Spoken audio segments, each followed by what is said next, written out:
Olá! Entra agora no mérito da questão as ações de execução fiscal. Execução fiscal é o mecanismo pelo qual a Fazenda Pública cobra uma quantia do contribuinte devedor. Da mesma forma que uma pessoa física ou jurídica entra com ações de cobrança, a Fazenda Pública também faz. E essa cobrança é realizada por meio do Poder Judiciário. De acordo com uma pesquisa promovida pelo Conselho Nacional de Justiça, os processos de execução fiscal representam cerca de 39% do total de casos pendentes de julgamento no país. Então, para falar sobre o assunto, participa do programa de hoje a juíza de direito da Vara de Execução Fiscal da Fazenda Pública Estadual da comarca de Campo Grande, Joselisa Alessandra Vanzella Turini. Doutora, então, para começar essa conversa, o que são ações de execução fiscal? Olá, Fernanda, quero cumprimentar a todos os ouvintes. É um prazer estar aqui no programa Mérito da Questão, falar sobre um assunto que é muito importante para o Estado. E aí nós vamos falar sobre o que são as ações de execução fiscal primeiramente. Essas ações são ações em que o poder público busca receber o crédito dele. O que é isso? As pessoas têm obrigação de pagar tributos e, às vezes, por algum motivo financeiro ou esquecimento, deixam de pagar. E o poder público acaba tendo que entrar com essa ação de execução fiscal para cobrar esses créditos. Certo. E fala um pouco para a gente, então, tenta enumerar um pouco quais são esses tributos para as pessoas que estão nos assistindo poder ter ideia, né? Tá. Nós temos tributos federais que são cobrados na Justiça Federal e nós temos os tributos que são cobrados perante a Justiça Estadual. Perante a Justiça Federal, basicamente imposto de renda, pessoa física e jurídica, imposto de importação, IPI, contribuições sociais, né, contribuições devidas ao INSS. E na Justiça Estadual nós temos os tributos de competência municipal e o estadual. Os estaduais seriam IPVA, ICMS, nós teríamos também o ITCD e nós teríamos também outros créditos do Estado que podem ser cobrados por execução fiscal, como, por exemplo, multas ambientais, multas do PROCON, multas administrativas do Tribunal de Contas. E no caso de Mato Grosso do Sul, também na Vara de Execução Fiscal são cobradas as multas penais. Em relação aos tributos municipais, nós temos o ISS e o nosso IPTU. Certo, então tendo E o ITBI também, né? uma ideia, uma noção, né, sobre esses tributos e essas multas, quando uma ação ela tem início? Então, a execução fiscal, ela vai ocorrer sempre naquela situação em que houve inadimplemento. E é bom lembrar que antes de um processo de execução fiscal, existe um processo administrativo, um processo que faz a constituição do crédito. Nesse sentido, você tem, vamos dizer assim, você tem desde o pagamento voluntário até o pagamento não voluntário durante todo esse período administrativo de constituição do crédito, que é tudo anterior à própria ação de execução fiscal para efetivar esse pagamento ou contestar esse crédito. Muitas vezes o contribuinte entende que não é devido, contesta administrativamente e a própria Fazenda reconhece que não era devido. Então a execução fiscal, a gente pode dizer que ela começa lá atrás, com a constituição do crédito. E a gente diz isso por quê? Porque essa constituição de crédito, ela vai gerar um impacto na execução fiscal imenso se ela não for bem feita. Então, ela começa lá atrás. Depois disso, se entra com a ação de execução fiscal, propriamente dita, né, caso não tenha sido recebido esse crédito. E aí é onde ela propriamente vai se iniciar, o juiz determina a citação do devedor para pagar em 5 dias. Então a gente pode afirmar que o processo de execução fiscal, ele não se limita à cobrança do tributo. Ou sim, não, porque tem um processo antes, né? Sim, tem o processo administrativo e o próprio processo de execução fiscal permite várias defesas do contribuinte, né? Então, assim, durante o processo de execução fiscal, o contribuinte pode se defender até mesmo na execução fiscal. Aí também ele pode se defender por embargos, antes dele também ele pode fazer uma defesa por anulatório. Então, o processo de execução fiscal, vamos dizer assim, que ele envolve toda a discussão do crédito do Estado, da qualidade da existência desse crédito e também do valor dele, né? Tanto na execução fiscal quanto nos outros processos de defesa do executado. Tá, isso também em qualquer esfera, né? Porque a senhora já colocou aqui que tem na esfera federal, estadual e municipal. É da mesma forma. Da mesma forma. E quais são as etapas da execução fiscal? O procedimento, né, da execução fiscal para a cobrança da dívida para a Fazenda Pública? Sim. Aí nós temos assim, o juiz recebida a inicial de execução fiscal, que é onde o Estado vai dizer quem é o devedor, quanto ele deve, vai formular o pedido e vai estar instruída por um documento final, né, emitido pela Procuradoria após todo o processo administrativo, que se chama certidão de dívida ativa. Uma vez recebido isso em juízo, verificada a regularidade, o juiz manda citar a parte para pagar em 5 dias ou nomear bens à penhora. Pode acontecer aí várias hipóteses. Por exemplo, a parte fala assim, olha, nesse momento eu estou impossibilitada de pagar, mas ela reconhece que ela deve. Ela procura a administração tributária, a Secretaria de Fazenda mesmo, tanto municipais quanto estaduais, quanto a Secretaria da Receita Federal. E ela busca o parcelamento do débito, que é uma situação onde ela pensa assim, olha, eu não consigo pagar isso agora à vista, mas existe uma possibilidade de eu pagar em 30 vezes, em 48, vai depender do valor. Eles vão avaliar. Então, é a primeira possibilidade que é pagar, nomear bens à penhora ou buscar o parcelamento. Quando busca o parcelamento, suspende-se a execução fiscal. Quando nomeia bens à penhora, ela garante a execução fiscal para poder entrar com uma das defesas, que é o embargo. Então, ela tem várias possibilidades. Certo, e eu acho que voltando ao cerne de tudo isso, ao que deu origem, né, a tudo isso, o que é a lei de execução fiscal? Todas as ações, elas têm uma regulamentação de procedimento, que é uma garantia para o próprio contribuinte, para a própria parte, em relação a um princípio constitucional que nós chamamos de devido processo legal, que ele traz dentro dele o contraditório, que é a possibilidade da pessoa ser ouvida naquele processo, e a ampla defesa, que é o direito dela se defender. E para regular para ter essa garantia, é importante que você tenha uma lei que regule procedimento. E a lei de execução fiscal faz isso. Então, ela vai trazer desde assim, quais são os requisitos que tem que constar na certidão de dívida ativa, que é o nome, vencimento, o valor, origem do crédito, por exemplo, né? Dentre outros. Como que você, ao receber a inicial, como que você, juiz, tem que proceder? Então, aí você vai mandar citar o prazo de pagamento, vem na lei de execução fiscal, a questão da penhora, depois da penhora, intimação para penhora, o prazo para embargar de 30 dias. Então, essa lei ela vai regular de forma ampla todo o processo de execução fiscal. Em alguns pontos que ela for omissa, que nós costumamos falar da lacuna da lei, aí nós vamos ter a aplicação do Código de Processo Civil. Mas fora isso, a lei de execução fiscal é a lei que vai regular todo o processo de execução fiscal. E essa lei, ela data de quando, doutora? E como que era antes dessa regulamentação? Qual era o cenário?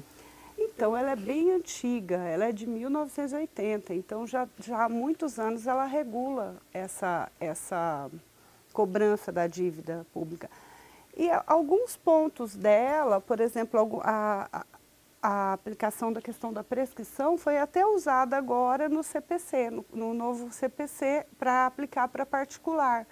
Então, assim, ela traz um procedimento enxuto, que se observado certinho, dá para conduzir de uma forma célere a execução fiscal. Então, nós vamos ter um problema depois em relação ao volume, mas a legislação em si, ela é bem tranquila para uma condução de um processo de execução fiscal, garantindo todos os direitos ao contribuinte.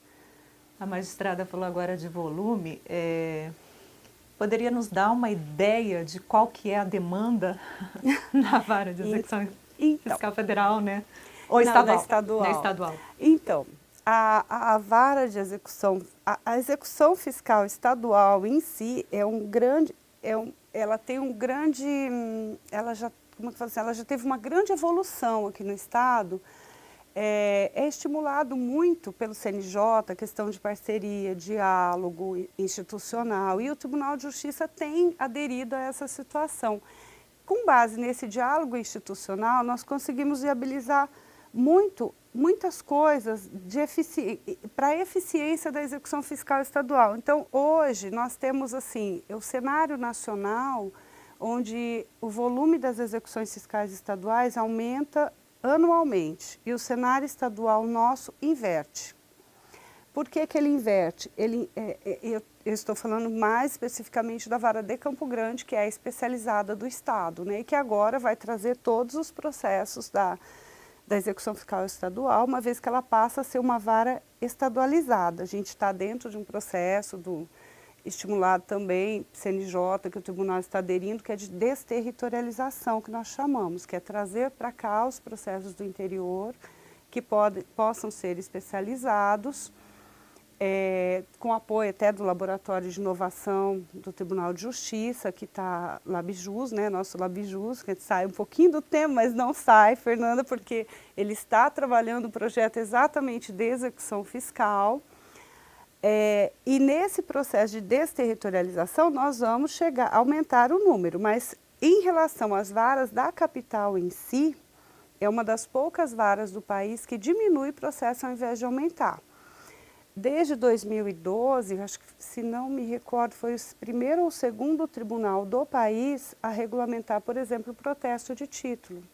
E isso é uma medida de desjudicialização, porque regulada pela nossa corregedoria, porque o judiciário acaba se envolvendo tanto na cobrança, quando há o processo de execução fiscal, quanto na regulamentação pela corregedoria, quando se trata de que nós chamamos de desjudicialização. O que é isso? É fazer a cobrança de uma forma diferente, fora do judiciário, para impactar um pouco menos o judiciário, as metas de distribuição. Mas assim, eu posso dizer que, até com orgulho, com o apoio da Procuradoria, nesse aspecto, né, que tem aderido a todas essas inovações que a gente propõe, que a nossa vara é uma vara interessante no país, porque ela tem um modelo diferente. Teriam outras ferramentas que ajudam nessa celeridade de soluções, de dar resultado para a população? Sim, nós teríamos também, porque nós usamos muito as ferramentas de TI.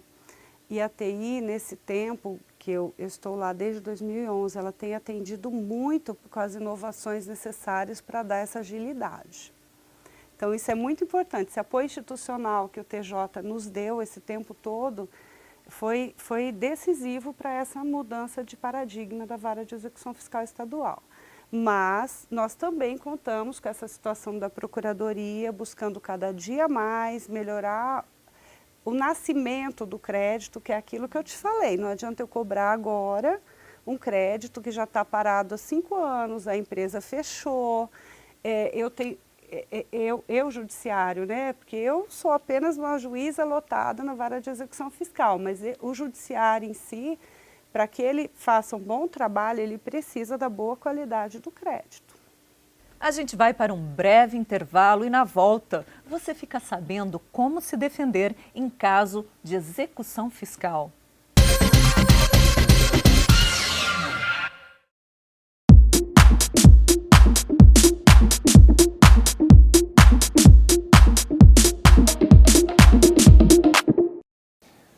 Hoje vamos falar de alguns dos serviços prestados pelo Poder Judiciário aqui no Sijus. Aqui podem ser propostas ações que questionam irregularidades nos serviços de água, energia elétrica e telefonia. E, inclusive, se as ações tiverem valor inferior a R$ 22.000, podem ser propostas sem a necessidade de contratação de advogado, basta o comparecimento no setor de atendimento aqui do Sijus, com documentos pessoais e boletos que são irregulares.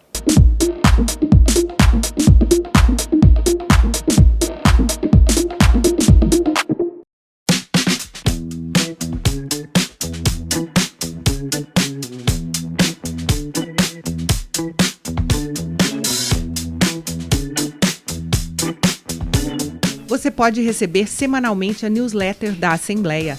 Ela é a nossa ferramenta de comunicação institucional enviada por meio eletrônico com resumo das principais atividades do Legislativo. Aqui você encontra os projetos que foram apresentados, os votados e analisados durante as sessões plenárias e ainda matérias e fotos do Parlamento. Veja como é fácil receber gratuitamente o material. Basta acessar o site institucional e preencher as informações solicitadas na parte inferior à direita da página. Para finalizar, é necessário seguir as instruções de confirmação no e-mail escolhido ou ainda cadastrando seu WhatsApp na nossa lista de transmissão. Ação Alemes.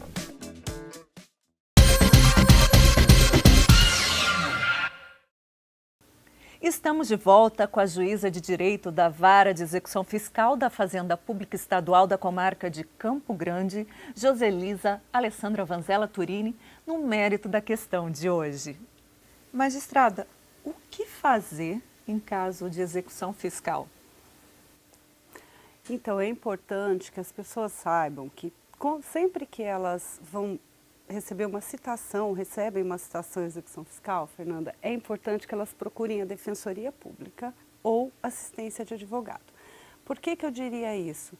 Porque na execução fiscal nós costumamos dizer assim, que a defesa é técnica. O que quer dizer? Não há, como há no juizado, por exemplo, ter 20 salários mínimos, a possibilidade da pessoa ir até lá se defender. Na execução fiscal ela precisa da assistência de um advogado ou da defensoria. Por que eu digo um ou outro? Porque vai depender do valor, da situação econômica da pessoa para ela poder ou não ser atendida pela defensoria. E ela também, ainda que possa ser atendida pela defensoria, ela pode ser atendida por um advogado e ter assistência judiciária. Então, é uma opção dela. Então, mas é importante que ela procure o advogado. A primeira coisa a ser feita, para analisar se é a hipótese de defender-se ou se é de parcelar ou pagamento. E aí, a gente se estendendo aí nessa orientação, né? Quais os direitos do credor na execução fiscal? Então, existe um princípio que nós dizemos assim, que a execução fiscal, a execução em geral, ela se faz em favor do credor. Porém, com a menor onerosidade ao devedor. Então, assim, o principal direito do credor é usar o aparelhamento estatal para receber o crédito. Isso na execução em geral, tá?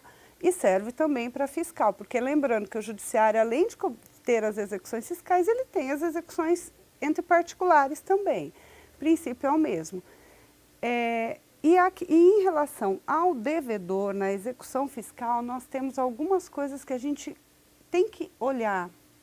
Por exemplo, é uma empresa, a empresa ela tem uma função social. Ela tem uma função social, ela gera emprego, ela paga imposto. Então, nós também temos que olhar com base no princípio da preservação da empresa. O que é isso? Então o Estado não vai receber? Não, o Estado vai receber. Vamos penhorar uma parte, por exemplo, do faturamento, e o Estado recebe um pouco mais devagar, mas a empresa continua gerando empregos e em atuação. Nós temos até casos interessantes aqui de empresas que elas tinham um passivo, muitas vezes por sucessão, que é de uma outra empresa que foi sucedida e que estavam com os tributos absolutamente em dia, os atuais. Então, assim, se nós fôssemos usar uma forma tão agressiva, nós penhoraríamos todo o estoque, a empresa pararia a atividade, pararia de gerar emprego. E são situações curiosas em que a empresa parcelou, conseguiu pagar tudo, manter-se em atividade, então nós temos que ter essa cautela.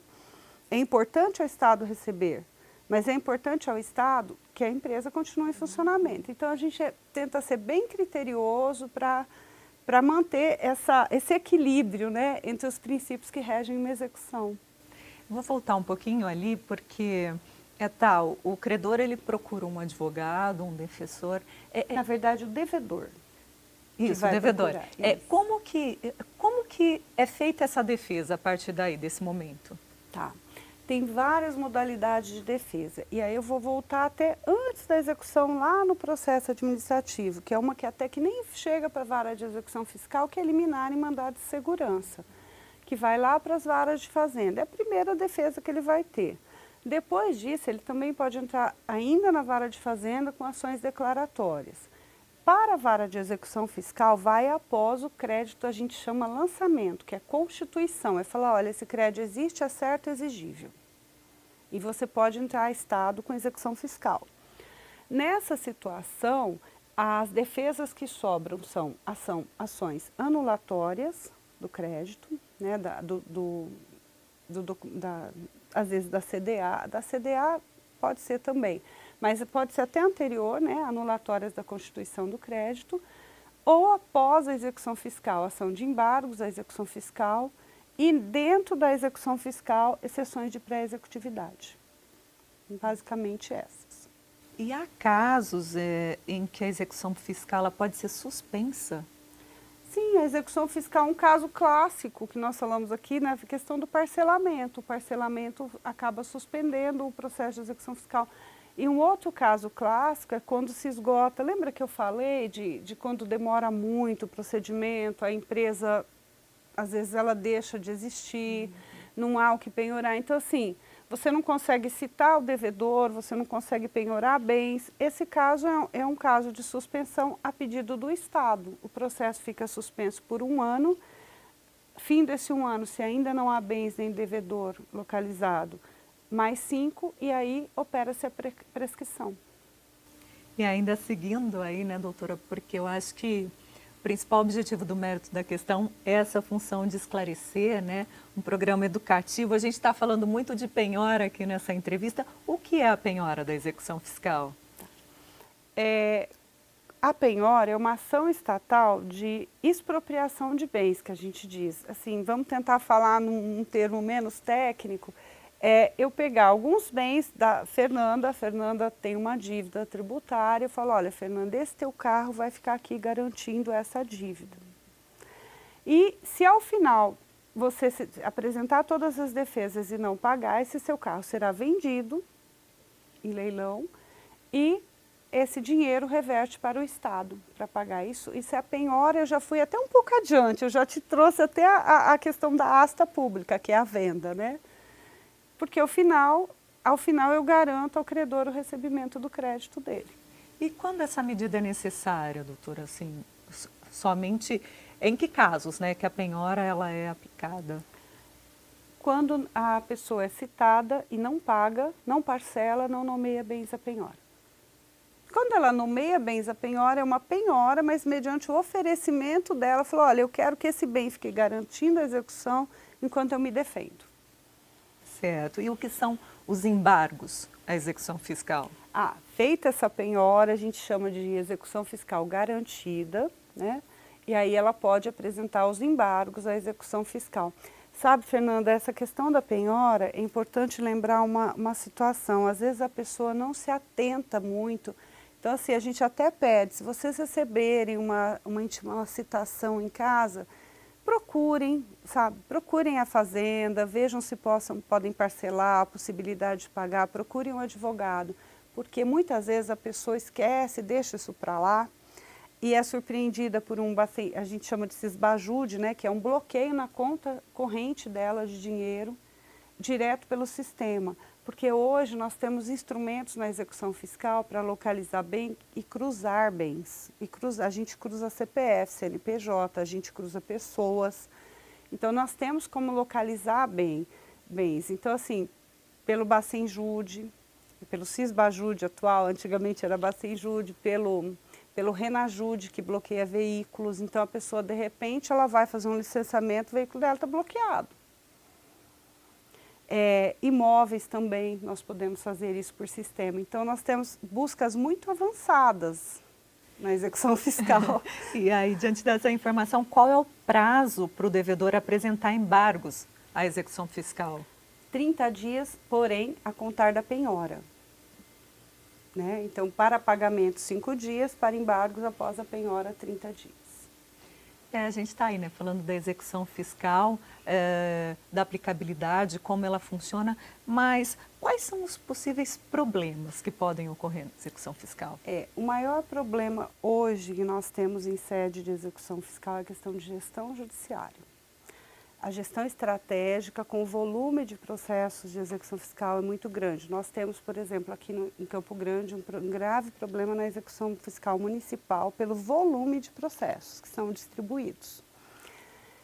Porque, essa gestão, como eu disse, tem que começar na Fazenda, porque fica muito difícil para ser feita só pelo Judiciário. Então, nós temos as opções de protesto, que têm que ser usadas, nós temos a opção de a gente diz consolidar ações pelo devedor. Então, se o devedor tem 100 imóveis e deve IPTU nos 100, nós temos casos assim. Por que 100 ações e não uma ação cobrando todos? O maior problema que isso acaba vindo para o judiciário e gerando um problema de gestão de processos imenso. E aí o custo aumenta para o judiciário, porque aí nós temos que ter mais pessoas trabalhando nesse processo, mais soluções de tecnologia, a gente às vezes não consegue. E isso não é Campo Grande, na verdade isso se espalha para o país. Isso vai na contramão daquilo que eu estava falando para você, que foi o que a gente fez de atuação. Então, o maior problema é esse, o volume, que acaba trazendo para o judiciário uma gestão inviável, muito difícil, e a possibilidade de receber o crédito vai ficando muito perdida, porque são execuções muito... Nós temos problema de IPTU, por exemplo, as pessoas não sabem que o imóvel dela pode ser penhorado e não pode alegar sequer que ele é bem de família por dívida do IPTU. Então, assim, é um crédito que nós falamos, é um crédito garantido. Então as pessoas não sabem disso, isso às vezes não é usado por causa desse volume. Certo. E a gente está chegando aí ao fim dessa edição e o mérito da questão é uma oportunidade, uma parceria que a gente tem com a Assembleia Legislativa de abrir as portas do Judiciário, né? Explicar para as pessoas, para a população desse estado como funciona a justiça. E aí a gente fica pensando assim, pô, mas é uma dívida perante a Fazenda Pública. Por que o Judiciário media esse processo, doutora? Então, é a maior questão que a gente tem. Porque, assim, as pessoas esquecem, às vezes, que o Estado... E há um grande interesse público na cobrança desse crédito, porque o Estado, ele não produz receita. As receitas estatais, elas vêm do pagamento de tributos, contribuições, taxas.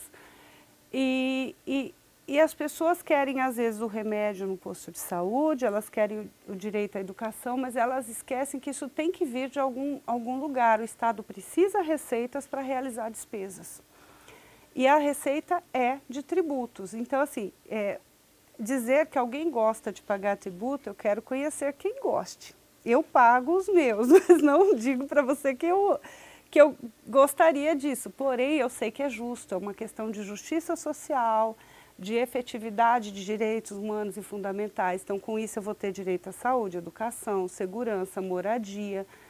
E também nós temos até a questão na questão empresarial, nós temos a questão da concorrência desleal, porque uma empresa que não pagar corretamente os tributos dela, ela tem chance de entrar para vender os produtos dela, por exemplo, se ela for comercializar, muito mais em conta do que quem paga. Então, assim, existe todo um porquê o Estado mediar isso, porque são princípios que estão na Constituição Federal, mas basicamente para garantir as receitas do Estado para que possa realizar as despesas, notadamente garantia de direitos humanos e fundamentais. Magistrada, muito obrigada pela sua participação no mérito da questão de hoje. Agradeço, Fernanda, pelo convite, agradeço a produção do programa, agradeço aos ouvintes. Foi um prazer estar com todos vocês. Assim, a gente termina mais uma edição do Mérito da Questão, programa do Poder Judiciário em parceria com a Assembleia Legislativa do Estado. Programa com uma proposta educativa de promover conhecimento cada vez melhor sobre a prestação jurisdicional em Mato Grosso do Sul. Até a próxima entrevista.